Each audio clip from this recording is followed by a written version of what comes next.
Kami sekarang mengundang Anda bergabung dengan kami di bagian 41 dari konferensi berjudul Kongres Vegetarian Timur Tengah MEVEG pertama yang diadakan di kota Dubai di Uni Emirat Arab pada tanggal 7 Desember 2010 dengan Mahaguru Cinghai Vegan tentang bagaimana kita bisa selamatkan planet dan diri kita dengan menjadi vegan.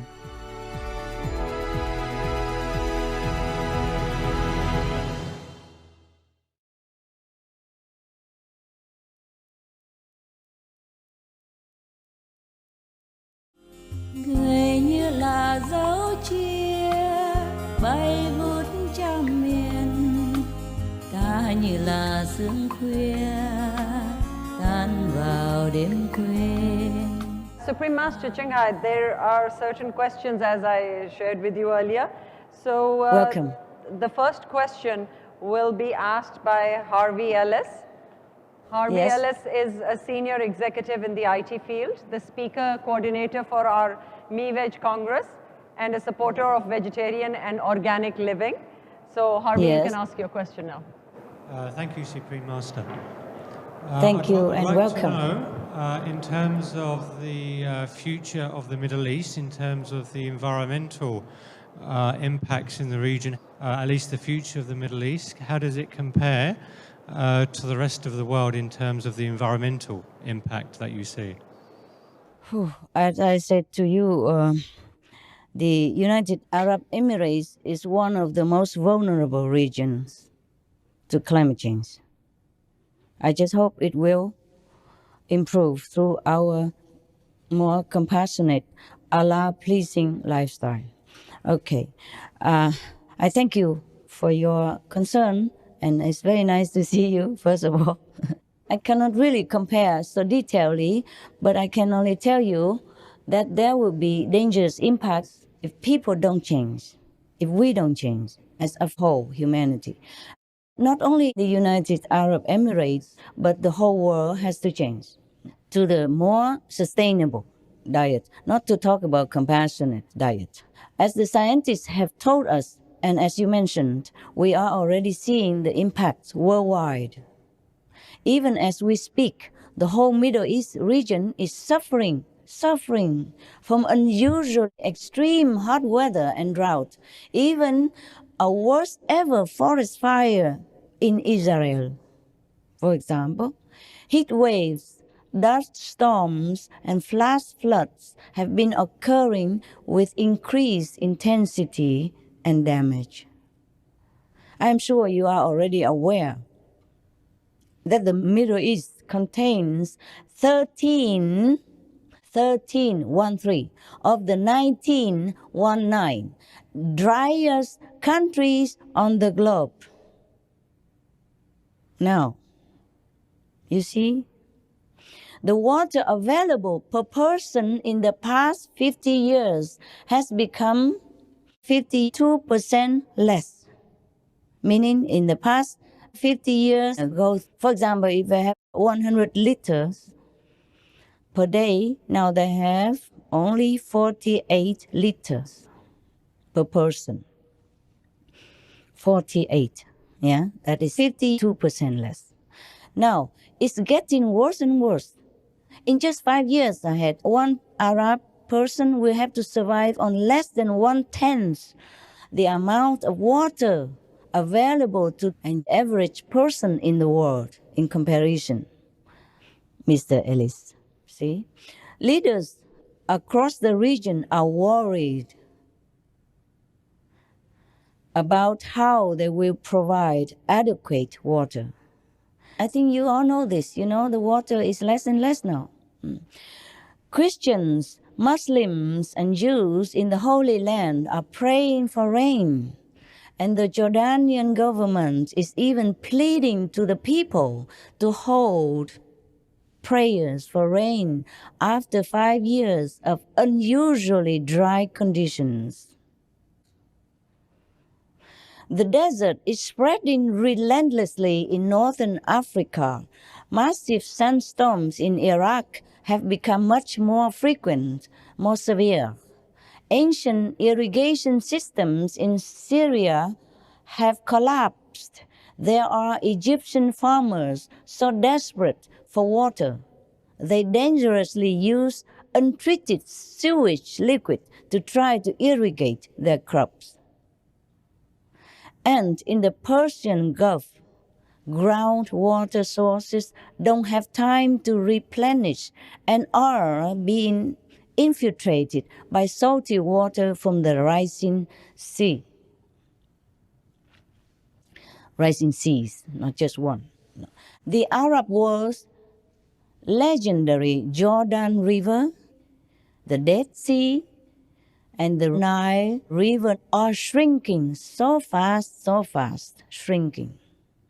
One visitor to the Dead Sea noted that it now requires half an hour to walk to the beach to reach the water shoreline, which was just a few steps from what used to be the seaside hotels before. The hotels there used to have water at their feet, at their gate. And now you have to walk half an hour in order to reach the water shoreline. My goodness. Food production is also going down, drastically in some locations.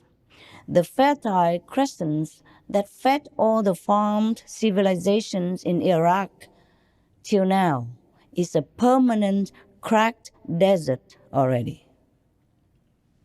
500,000 climate refugees are on the move in Syria. These are people like a farmer named Ahmed Abdullah.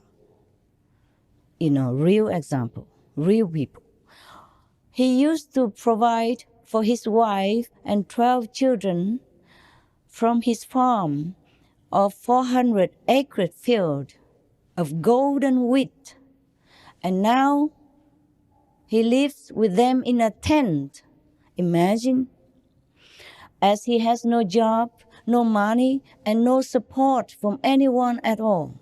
He not only has no money, but he lost his dignity as the breadwinner of the house, as the provider for the family.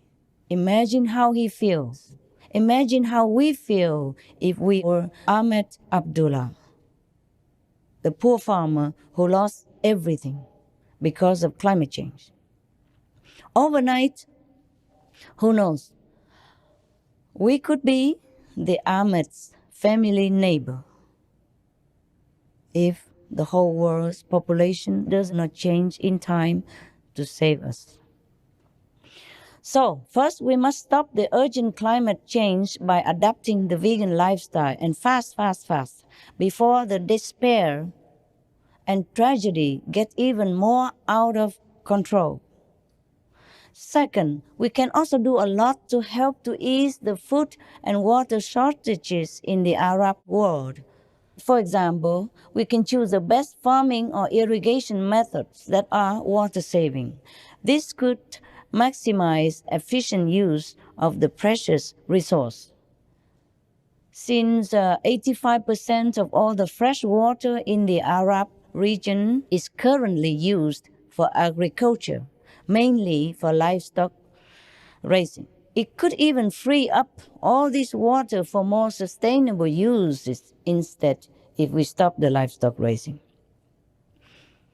So halting livestock raising, which goes hand in hand with the vegan lifestyle, would also hugely lessen the desert conditions. So countries like Syria and Iraq could once again be prosperous and proud exporters of grain. I pray we won't wait till it's too late to change. Thank you, Mr. Ellis.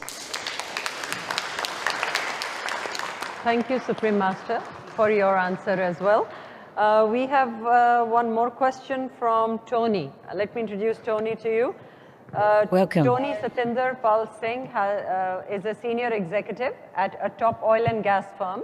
He is also the food coordinator for the MEVEG Congress. He coordinated all the lovely lunches and breaks for us as well. Tony, wow. Can you ask a question now? Thank you. Thank you, Tony. Honorable Supreme Master, buenos dias. How are you? Very well, Supreme Master.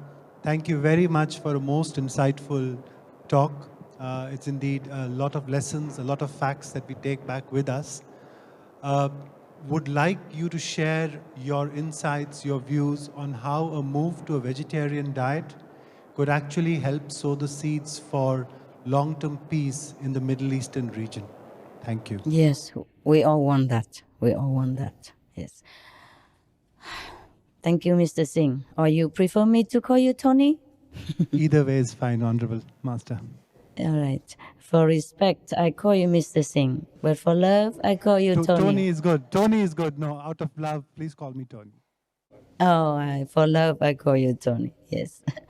Thank you for all the food that you provide there for these beautiful people. Yes. Peace starts on our table, Tony. We all know that. And it's simple. Why? Why does the vegan diet help in sowing seeds of peace in the Middle East, you ask? Yes, it's simple. It's just the law of like attracts like. If we save lives, we will have life. Yes. The way a vegan diet can help is because it is the most peaceful action on earth that we can choose. By becoming vegan, the people in the Middle East are putting the power of their actions into their prayer for peace. And God will do the rest. But I have told the UN delegate who came to our gala dinner last night that peace doesn't come just by praying.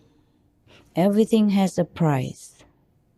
Just like in our world, we have negotiation, yes, for anything we want. Peace also even needs negotiations, as you know that.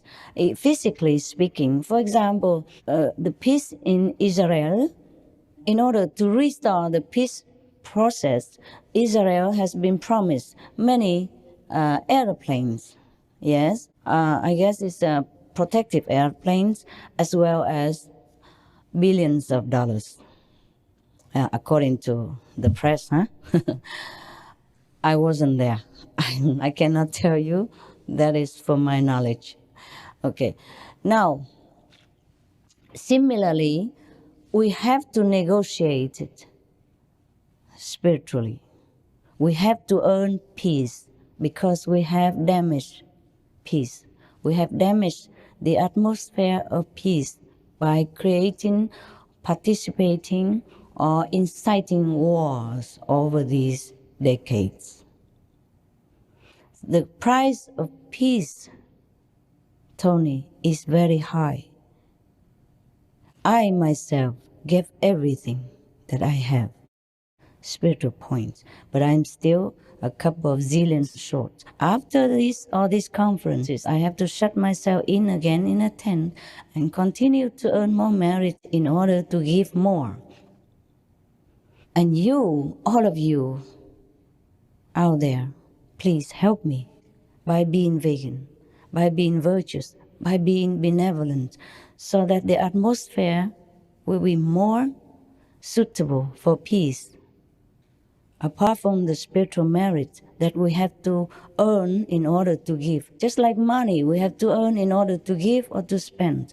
I spend very little concerning money that I earn, as well as spiritual points that I earn. In case I give everything, I tell you honestly, I will not be able to go to heaven. If you go to heaven before me and see me still running around here, the last minute, help me, please. I mean it. Okay, now, you ask me why we have to give spiritual points, for example, to have peace in Israel and Palestine. You will ask me, right?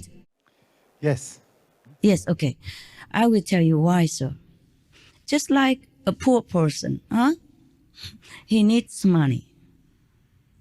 And in order for him to stand on his feet again, the government gives him some support, or the neighbors give him some money until he gains back his strength to work, for his financial stability. Huh? Either he will repay you or not repay you. It doesn't matter. So people who are into war, excuse me, forgive me, everybody, they're in depleted status, situation of spiritual point, spiritual merit. Either because they have to take care of their country and decide to go into war for some reason and losing their store of spiritual points. Or either they are in the critical time of shortage of spiritual points, just like we are in the critical time of shortage of water, or sometimes we're short of money. Okay, so the one who has more must give, so that he can change the pattern of his karmic structure. Yes. The karmic structure, the karmic pattern, meaning that whatever you have done in other lifetimes before you came here or in this lifetime will determine your actions, and it will continue further in the same route. If they fall into a certain karmic pattern, then they just stuck there, cannot get out. You see? So they need spiritual fuel power in order to get out of that situation, of the structure of the karmic fixed pattern that they are trapped into. You see what I mean? Just like we give money to some people in time of need. The people who are into war are to be pitied, to be prayed for, not to be condemned and criticized. We have to help them, we have to pray for them, not just by word of mouth, but by our spiritual strength and our spiritual merit. We must share with the whole world. And in order to share, we must have first. Understood. Thank you. Yes, the peace size of Afghanistan and Israel cost zillions of spiritual points to ease. And I call upon all humanity to wake up. Please wake up. Please live the way you are intended to live. You are the children of God. You are the future, the children of the Buddha. We must live befittingly as the royal members. Please be veg. That will earn you enough merit to help the whole world and to restore peace on the planet. If you are virtuous, everything will become virtuous. Thank you very much. Thank you, Supreme Master. Thank you, Supreme Master. Người như miền Thái Dương soi dấu huy hoàng, ta như loài phong lan thu mình yếm hương. Người như thuyền qua sông trôi mãi xa bờ, ta theo dòng mưa đông bên đồi lang thang.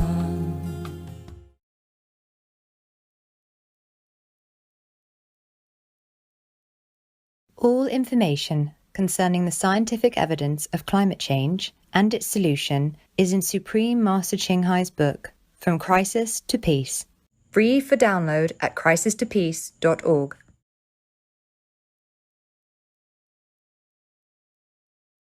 I push for change by conveying the idea of animal liberation. I show the relationship between human and animal species and raise questions about morality, justice, ethics, freedom, and peace. When people see my art, I want them to reflect on the inconsistency between their thoughts, words, and actions. Pascal Salmon, vegan.